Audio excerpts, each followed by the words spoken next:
Demanding. Alin dito ang mas demanding sa carbon? Itong malaking dahon o itong maliit na dahon? Alin? Yung jowa mo, demanding ba? Sorry, wala ka palang jowa. Ang malaking dahon, kailangan niya ng malaking petiole. Kailangan niya rin ng mas malaking veins.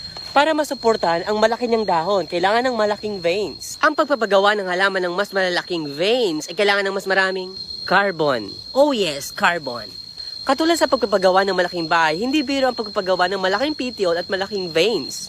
Mas maraming carbon ang kailangan. Ang tawag doon ay carbon allocation or carbon investment sa pagpapagawa ng mga plant tissues. Yung maliliit na dahon, hindi sila masyadong nag-invest o nag-allocate ng carbon sa pagpapagawa ng malalaking veins dahil hindi naman nila yung kailangan. Na all magaling mag-invest. Kaya ikaw, huwag ka mag-add to cart na mag-add to cart sa Shopee, hindi mo naman kailangan. At sa kung paano mag-allocate ng carbon ng mga halaman ay nakadepende sa maraming bagay katulad na environmental conditions, genetics, and habitat conditions. O alam mo na ngayon ang demanding na halaman. Yung boss mo na lang, demanding ba? Ngayon kung nagustuhan mo ko, ito yung video, i-follow mo ko dahil nakakaganda ng buhay ang may alam.